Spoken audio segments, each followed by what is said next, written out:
Good morning. Class 9 की geography में आज हम लोग अध्याय 5 पढ़ेंगे, प्राकृतिक वनस्पति एवं वन्य प्राणी। प्राकृतिक वनस्पति क्या होता है? ऐसे पेड़ पौधे जो अपने आप पैदा होते हैं और जिन पर बहुत अधिक समय तक मानव का कोई हस्तक्षेप नहीं रहता, ऐसी वनस्पतियां क्या कहलाते हैं? ऐसे पेड़ पौधे प्राकृतिक वनस्पति कहलाते हैं।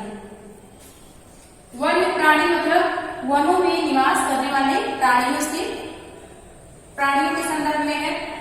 हमारा देश भारत विश्व में 12 जैव विविधता वाले देशों में से एक है।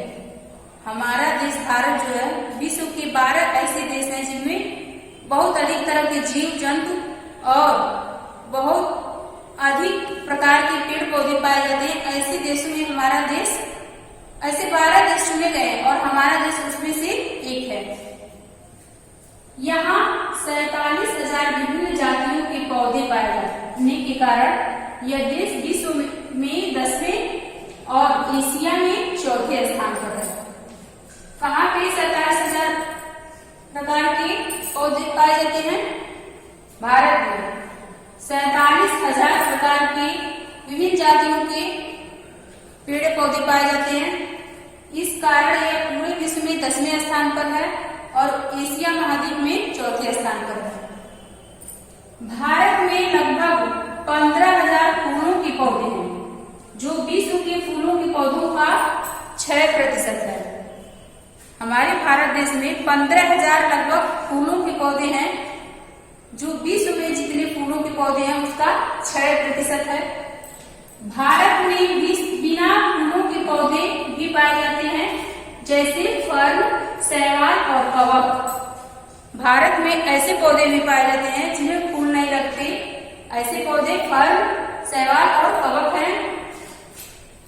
भारत में 90,000 जातियों के जानवर तथा विभिन्न प्रकार की मछलियां भी पाई जाती हैं। भारत में जानवरों के प्रकारों की संख्या भी बहुत अधिक है। 90,000 प्रकार के जानवर यहाँ 90,000 जातियों के जानवर यहाँ पाए जाते हैं और विभिन्न प्रकार की मछलियां भी पाई जाती है। इसलिए भारत जैव विविधता वाला देश भी कहलाता है। प्राकृतिक वनस्पति क्या होती है? ऐसे वनस्पति, ऐसे पेड़ पौधे जो प्रकृति में अपने आप पैदा होते हैं, अपने आप उगते हैं, वो क्या कहलाते हैं? प्राकृतिक वनस्पति। ऐसी वनस्पति जिनमें जो अपने आप उगते हैं और जिन पर मानव का लंबे समय तक कोई प्रभाव नहीं रहता, ऐसी वनस्पतियां प्राकृतिक वनस्पति कहलाती हैं। और इस तरह की वनस्पतियों को अच्छत वनस्पति भी कहते हैं। देशज वनस्पति क्या होता है? भारत में पैदा होने वाली वनस्पति देशज, देश धन ज से बना है, जो मतलब पैदा होने से है। ऐसी वनस्पतियां जो भारत में पैदा हुई हैं वो देशज वनस्पति कहलाती हैं। इसी तरह से विदेशज वनस्पति हैं। तो विदेशज वनस्पति ऐसी वनस्पतियां जो भारत में बाहर से आई हुई हैं, ऐसी वनस्पतियां विदेशज वनस्पति कहलाती हैं। जो भारत के बाहर से आने वाली वनस्पति वो क्या कहलाती है? विदेशज वनस्पति। वनस्पति जगत क्या होता है? इस शब्द का अर्थ किसी विशेष क्षेत्र में किसी विशेष समय में पौधों की उत्पत्ति से है। वनस्पति जगत का अर्थ किसी विशेष क्षेत्र में किसी विशेष समय में पौधों की उत्पत्ति से है। और प्राणी जगत का अर्थ, यह प्राणी जगत जो है वो जानवरों के विषय में बतलाता है। प्राणी जगत में हम जानवरों के बारे में अध्ययन करते हैं और वनस्पति जगत में प्रकृति में उत्पन्न होने वाली बहुत सारी वनस्पतियां हैं जिनके बारे में अध्ययन करते हैं।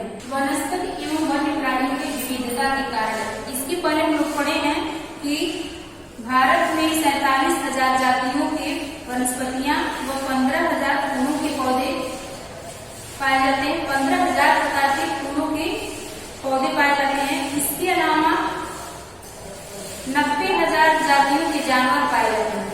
इतने बड़े देश में इतने विविधता भरे जीव जंतु पाए जाने के क्या कारण है? इसी के बारे में आज हम लोग पढ़ेंगे। वनस्पति एवं वन्य प्राणियों की विविधता के कारण। इसके कारणों के दो कारण हम लोग पढ़ेंगे, एक धरातल है, दूसरा जलवायु। भारत का जो धरातल है वो सर्वत्र एक जैसे नहीं है। कहीं ऊंचे पहाड़ है, जैसे उत्तर में विशाल हिमालय है और फिर उत्तर का विशाल मैदान है, फिर दक्षिण का पठार है, समुद्र तट मैदान है और फिर द्वीप समूह। इस तरह से भारत की भूमि हर जगह एक जैसे नहीं है और इस भूमि पर अलग अलग भूमि पर अलग अलग जाति के पेड़ पौधे पाए जाते हैं। जैसे हम लोग पर्वतीय भागों में देखें तो पर्वतीय भागों में शंकुधारी वृक्ष उगते हैं जिनका आकार शंख के आकार का होता है। फिर नदियों की घाटियों में जैसे पतझड़ वाले वृक्ष उगते हैं। मैदानी भागों में भी इसी प्रकार के वृक्ष उगते हैं और फिर पठारी भाग में घने जंगल पाए जाते हैं। मैदानी भागों में कृषि होती है, जो खाद्यान्न उत्पन्न किए जाते हैं और पठारी भागों में घने जंगल पाए जाते हैं और उन जंगलों में विभिन्न प्रकार के जानवर भी पाए जाते हैं। रेगिस्तान में बालू ही बालू है, जो थार का मरुस्थल है भारत के राजस्थान और गुजरात राज्य में। वहाँ बालू में अधिक वनस्पतियां नहीं होती हैं, लेकिन जहाँ कहीं बारिश हो जाती है वहाँ थोड़ी बहुत वनस्पतियां होती हैं। वहाँ ऊंट और भेड़ बकरियां पाले जाते हैं। इस तरह जैसे भूमि की बनावट होती है उसी तरह वहाँ जानवर पाले जाते हैं और वहाँ उसी तरह की वनस्पतियां उगती हैं। दूसरा है मृदा। जैसी मृदा होती है उसी तरह वनस्पतियां होती हैं। जैसे बालू में नाफनी कांटेदार झाड़ियां होती हैं, मरुस्थल में कैसी झाड़ियां होती हैं, कांटेदार। मैदानी भागों में खाद्यान्न उगाए जाते हैं, कृषि कार्य किया जाता है। पठारी भागों में वन अधिक होते हैं और इस तरह से हर मृदा में अलग अलग वनस्पतियां पाई जाती है, अलग अलग जीव जंतु पाए जाते हैं। दूसरा है जलवायु। जलवायु में हम लोग 3 कारक पढ़ेंगे, तापमान पढ़ेंगे, एक सूर्य का प्रकाश पढ़ेंगे, एक वर्षा पढ़ेंगे।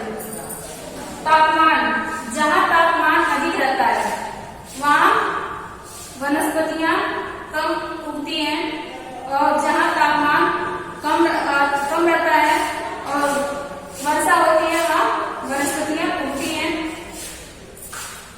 सूर्य का प्रकाश, सूर्य के पौधे जो वनस्पतियां होती है सूर्य के प्रकाश की उपस्थिति में अपना भोजन बनाते हैं। अतः सूर्य का प्रकाश वनस्पतियों को उगने के लिए आवश्यक है। जहाँ सूर्य का प्रकाश उपलब्ध होता है वहाँ वनस्पतियां तेजी से विकास करती हैं। जैसे शीत ऋतु में वनस्पतियों का विकास उतना अधिक नहीं, जहाँ शीत प्रदेश है वहाँ वनस्पतियों का विकास तेजी से नहीं हो पाता, लेकिन जहाँ सूर्य का प्रकाश तेजी से जिन क्षेत्रों में पड़ता है वहाँ वनस्पतियों का विकास बहुत तेजी से होता है। और तीसरा है वर्षा।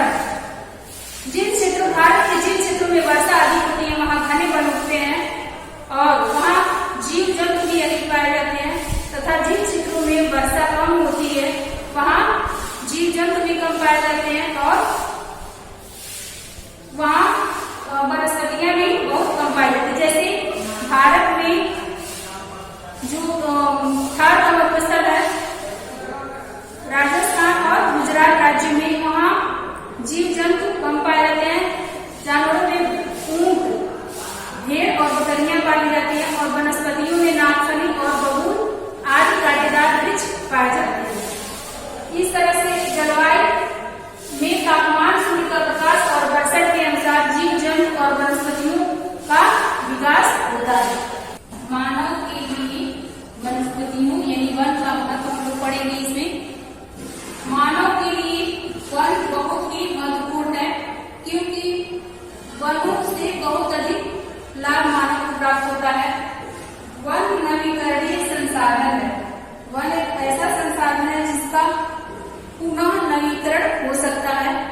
यानी एक तरफ से यदि वन काट दिए जाए तो फिर उसमें नवीन वृक्ष उगते रहते हैं और पुराने पेड़ गिरते रहते हैं। इस तरह से वन एक नवीकरणीय संसाधन है, यानी इसको पुनः नवीन फिर से नया किया जा सकता है।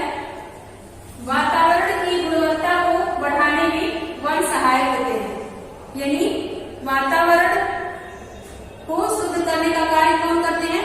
वन, यानी कि वृक्षों से वातावरण शुद्ध होता है। जलवायु, मृदा व नदियों की तीव्र धाराओं को नियंत्रित करता है। कौन? वन। वन जलवायु, मृदा व नदियों की तेज धाराओं को कम करता है। वन उद्योगों का आधार है। वनों से जो लकड़ियां प्राप्त होती हैं वो बहुत सारे उद्योगों का आधार है और उनके बिना उद्योग नहीं चलाए जा सकते। कई समुदायों की जीविका के साधन है। हमको पता है कि आदिवासी समुदाय अभी भी वनों पर ही आश्रित रहते हैं। कुछ समुदाय के लोग हैं जो अभी भी वनों पर ही आश्रित रहते हैं। वनों से लकड़ियां, वनों से फल प्राप्त करते हैं और उसको जीविका का साधन बनाते हैं। वनों के मनोरम दृश्य पर्यटकों के आकर्षण का केंद्र है। वनों के जो मनोरम दृश्य होते हैं वहां पर्यटक लोग आते हैं, देखते हैं, यानी वनों के मनोरम दृश्यों को देखने के लिए पर्यटक लोग हमेशा आते जाते रहते हैं। इस तरह से एक महत्व ये भी हो गया, वन तापमान व पवन को नियंत्रित करता है। कौन? वन। वृक्ष जो है तापमान और हवा की गति को नियंत्रित करता है। तापमान अधिक नहीं होने देता। वन यानी कि वनस्पतियों से तापमान जो टेम्परेचर है वो अधिक नहीं होने पाता और हवा की गति भी इससे नियंत्रित रहती है। वन वर्षा लाने में सहायक है। वनों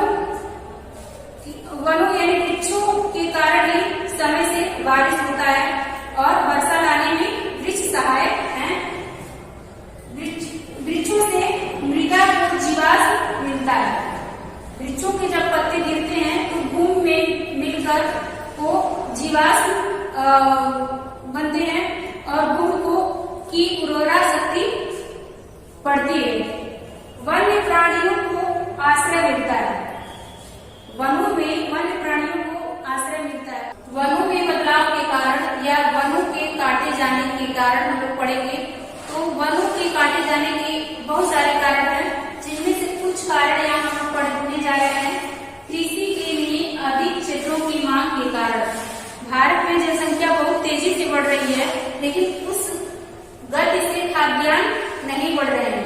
जनसंख्या तो बहुत तेजी से बढ़ रही है लेकिन खाने के लिए जो अन्न है वो उतनी तेजी से नहीं बढ़ पा रहे हैं। इसीलिए कृषि कार्य हेतु वनों को काट कर वहाँ खेती की जा रही है ताकि भारतीयों के लिए अधिक मात्रा में खाद्यान्न उत्पादन किया जा सके। दूसरा है उद्योगों के विकास के कारण। बहुत सारे उद्योगों में लकड़ियों का इस्तेमाल होता है और उसकी पूर्ति के लिए वनों को काटा जा रहा है। वनों की लकड़ियों को काटकर उद्योगों में लगाया जा रहा है जिससे वन समाप्त हो रहे हैं। तीसरा है शहरीकरण की परियोजनाएं। शहरों में तमाम परियोजनाएं चल रही हैं और शहरीकरण यानी कि लोग गांव से शहरों में जाके बस रहे हैं और वहाँ बहुत सारे विनिर्माण कार्य हो रहे हैं जिसमें वनों की सामग्रियों की जरूरत पड़ती है या लकड़ियों की जरूरत पड़ती है जिससे वन काटे जा रहे हैं। चौथा है पशुओं के लिए चारे की व्यवस्था के कारण, यानी पशुओं के चारे की कमी के कारण लोग वनों की वनस्पतियां काटकर पशुओं को चारा उपलब्ध करा रहे हैं। इस तरह से भी वनों का विनाश हो रहा है। इस तरह से चार कारण वनों के विनाश ये हम लोग पढ़े हैं। वनस्पति के प्रकार। उष्णकटिबंधीय सदाबहार वन पहला है। दूसरा है उष्णकटिबंधीय पर्णपाती वन। तीसरा है उष्णकटिबंधीय कटीले वन तथा झाड़ियां। चौथा है पर्वतीय वन और पांचवा है मैदानी वन।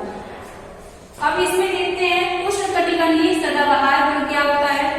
उष्णकटिबंधीय सदाबहार वन वे वन होते हैं जो किसी विशेष मौसम में अपनी पत्तियां नहीं गिराते हैं। यानी इन वनों के वृक्ष एक साथ सभी वृक्ष अपनी पत्तियां नहीं गिराते हैं। इनमें गर्मी भी अधिक पड़ती है और वर्षा भी अधिक होती है। सदाबहार वनों में उष्णकटिबंधीय सदाबहार वन वाले क्षेत्रों में गर्मी तो बहुत पड़ती है, लेकिन गर्मी के साथ वर्षा भी अधिक होती है। और हमें पता है कि वृक्षों को उगने के लिए अधिक ताप और अधिक नमी की जरूरत होती है। यानी ताप भी अधिक हो और नमी भी अधिक हो तो वहाँ वृक्ष जल्दी उगते हैं। तो ऐसे क्षेत्रों में नमी भी रहता है और ताप भी रहता है, तो सदाबहार वन होते हैं। और हमेशा बारिश होती रहती है इन क्षेत्रों में, इस वजह से ये पत्तियां एक साथ नहीं गिरा पाती। बारी बारी से इन वनों के वृक्ष अपनी पत्तियां गिराते हैं। किन वनों के? सदाबहार उष्णकटिबंधीय सदाबहार वन। दूसरा है उष्णकटिबंधीय पर्णपाती वन।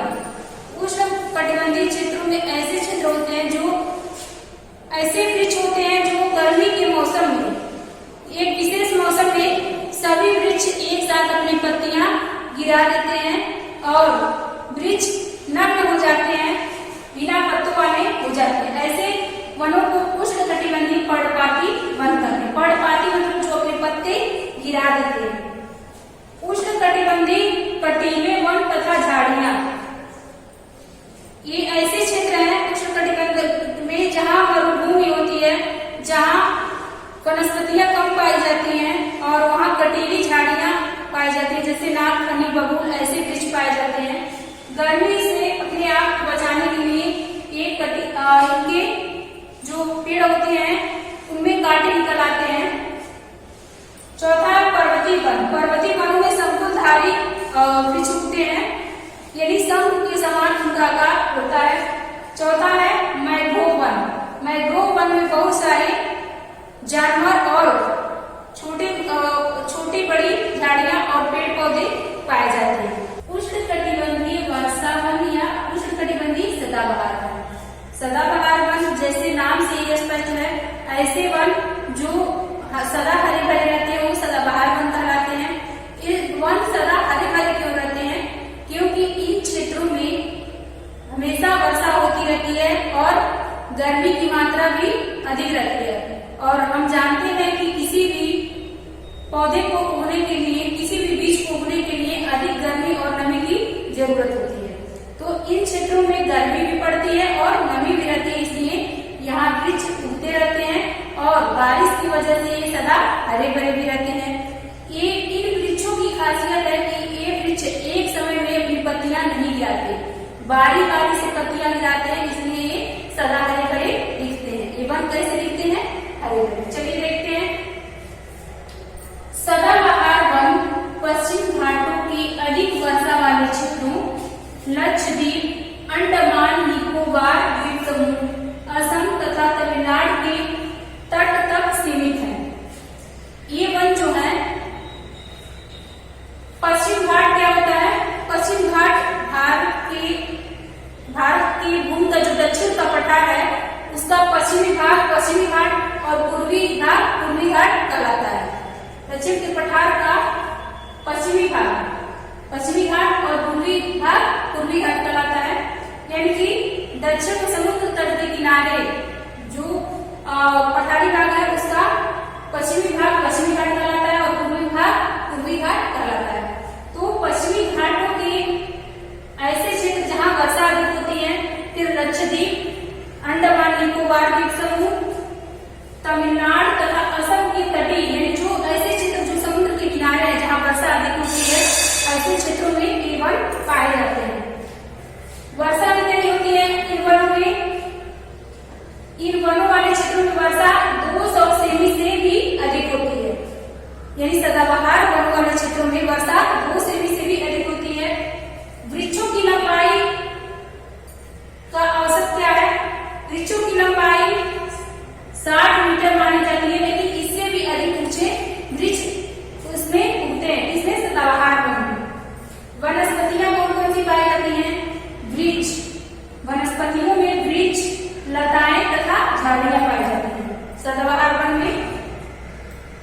चूंकि बारिश हमेशा होती रहती है, इसलिए नए नए घास, झाड़ियां और वृक्ष उगते रहते हैं। व्यापारिक महत्व के वृक्ष कौन कौन से हैं इन वनों में? सदाबहार वनों में आबनूस, जिसको इबोनी भी कहते हैं, महोगनी, रोजवुड और रबड़, ये व्यापारिक महत्व के वृक्ष हैं। आबनूस, महोगनी, रोजवुड और रबड़। इन वनों में प्रमुख जानवर कौन कौन से हैं? हाथी। सदाबहार वन में कौन कौन से जानवर पाए जाते हैं? हाथी, बंदर, लैमूर, हिरण और एक सींग वाले गैंडे पाए जाते हैं। ये कहाँ? सदाबहार, उष्णकटिबंधीय सदाबहार वन या वर्षा वाले वनों में। इसके अलावा विभिन्न पक्षियां पाए जाते हैं। चमगादड़ और रेंगने वाले जीव भी सदाबहार वनों में पाए जाते हैं। उष्णकटिबंधीय सदाबहार वनों में कौन कौन से जानवर पाए जाते हैं? हाथी, बंदर, लैमूर, हिरण और एक सींग वाले गैंडे तथा विभिन्न पक्षियां, चमगादड़ और रेंगने वाले जंतु भी पाए जाते हैं। कहाँ पे? उष्णकटिबंधीय वर्षा वन या सदाबहार वन। उष्णकटिबंधीय पर्णपाती वन। अब ऐसे वनों के बारे में हम लोग पढ़ेंगे जो एक निश्चित समय में अपनी पत्तियां गिरा देते हैं, जिनके वृक्ष एक निश्चित समय में अपनी पत्तियां गिराते हैं। ये वन दो प्रकार के होते हैं, एक आर्द्र वन, एक शुष्क वन। पर्णपाती वन में एक आर्द्र पर्णपाती वन होते हैं, एक शुष्क पर्णपाती वन होते हैं। ये वन भारत के सबसे बड़े क्षेत्र में फैले हुए हैं, यानी भारत के अधिकतर क्षेत्रों में पर्णपाती वन ही हैं। वर्षा 70 से 200 सेमी तक होती है इन वनों में। किन वनों में? पर्णपाती वनों में 70 से 200 सेमी तक वर्षा यहाँ होती है। वृक्ष 6 से 8 सप्ताह के लिए अपनी पत्तियां गिरा देते हैं। पर्णपाती वनों के वृक्ष 6 से 8 सप्ताह के लिए अपनी पत्तियां गिरा देते हैं। अब सबसे पहले पढ़ते हैं हम आर्द्र पर्णपाती वन क्या होते हैं। आर्द्र का मतलब होता है नमी। ऐसे वन जहाँ वर्षा अधिक होती है, ऐसे पर्णपाती वन जहाँ वर्षा अधिक होती है, तो ऐसे वन आर्द्र पर्णपाती वन कहलाते हैं। हिमालय के गिरिपथ प्रदेश, यानी हिमालय के निचले हिस्सों में जो प्रदेश है, वो अक्सर उनके द्वारा लाई गई नदियों के कारण वहाँ के भूमि में आर्द्रता रहती है। झारखंड, पश्चिमी उड़ीसा, छत्तीसगढ़ तथा पश्चिमी घाट के पूर्वी घाट पर आर्द्र पर्णपाती वन पाए जाते हैं। कहाँ पाए जाते हैं? हिमालय के गिरिपथ प्रदेशों में, यानी हिमालय के निचले क्षेत्रों में जो प्रदेश है वैसे हैं झारखंड, पश्चिमी उड़ीसा, छत्तीसगढ़ तथा पश्चिमी घाट के पूर्वी घाट पर आर्द्र पर्णपाती वन पाए जाते हैं। प्रमुख वृक्ष कौन कौन से वनों में पाए जाते हैं? इसमें आर्द्र पर्णपाती वन में बांस, साल, शीशम, चंदन, रवैया, कुसुम, अर्जुन और सरकूत के वृक्ष पाए जाते हैं। सरकूत के वृक्ष के बारे में आप सुने होंगे, उस पे रेशम के कीड़े पाले जाते हैं। दूसरा है शुष्क पर्णपाती वन। शुष्क पर्णपाती वन दक्षिण के पठारी भाग, जो भारत का दक्षिणी पठारी भाग है, वहाँ उत्तर प्रदेश और बिहार के क्षेत्रों में पाए जाते हैं। और शुष्क पर्णपाती वनों में 70 सेमी से 100 सेमी तक वर्षा होती है। इसमें प्रमुख वृक्ष कौन कौन से हैं? सागौन, साल, पीपल और नीम। शुष्क पर्णपाती वनों में कौन कौन से वृक्ष पाए जाते हैं? सागौन, साल, शीशम और नीम। वर्षा 70 से 100 सेमी तक होती है शुष्क पर्णपाती वन में, और वृक्षों में सागौन, साल, पीपल और नीम पाए जाते हैं। प्रमुख जानवर कौन कौन से हैं जो शुष्क पर्णपाती वनों में पाए जाते हैं? सिंह, शेर, सुअर, हिरण, हाथी, पक्षी, सांप और कछुए। ये जानवर इन वनों में पाए जाते हैं।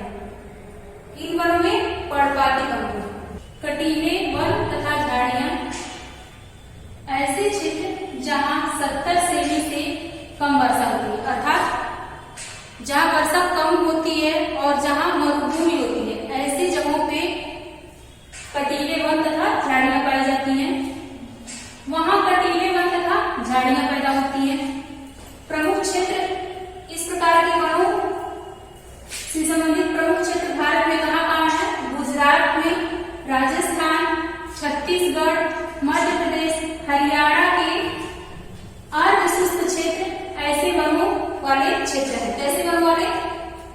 कटीले वन तथा झाड़ी वाले क्षेत्र हैं। प्रमुख वृक्ष कौन कौन से हैं? इन वनों में यानी कटीले वनों में अकासिया, खजूर जिसको पाम भी कहते हैं, यूफोरबिया तथा नागफनी प्रमुख वृक्ष है।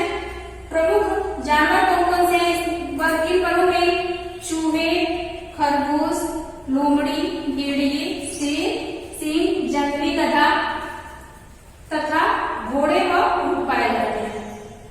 किन वनों में? कटीले वनों में। कटीले वनों में चूहे, खरगोश, लोमड़ी, भेड़िए, शेर, जंगली गधा, घोड़े व ऊंट प्रमुख जानवर पाए जाते हैं। इसके पहले हम लोग वनों के 4 प्रकार पढ़ चुके हैं। ये 5वां प्रकार है मैंग्रोव वन।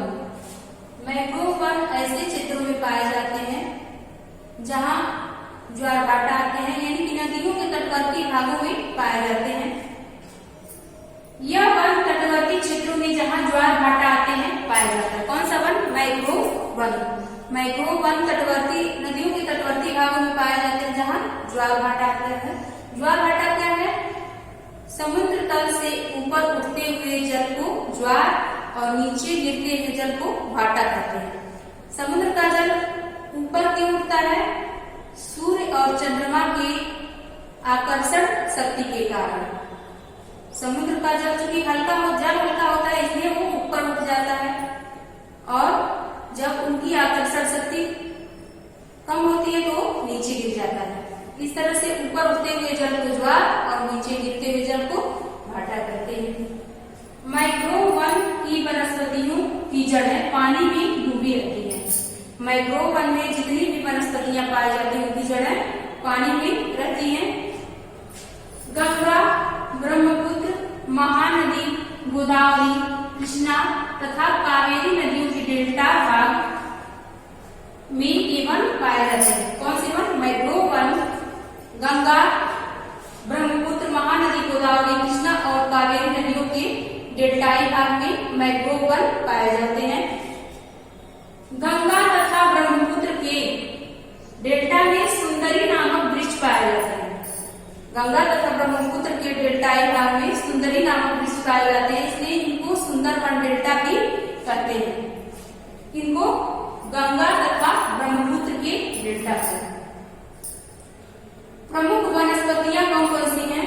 नारियल, ताड़, केवड़ा व एंगार पाए जाने वाली वनस्पतियां हैं। कहाँ पे? Mangrove one. मैंग्रोव वन में पाए जाने वाली वनस्पतियां हैं नारियल, ताड़, केवड़ा और एंगार। 4 प्रमुख वनस्पतियां हैं। प्रमुख जानवर कौन कौन से हैं?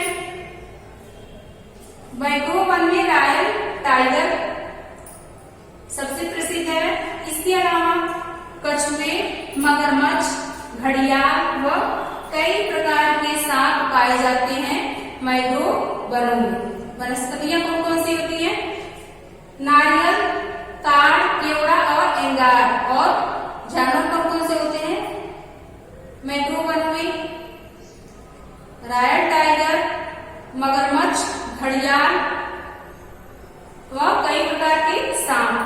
ये यहाँ मैंग्रोव वन में पाए जाने वाले प्रमुख जानवर हैं।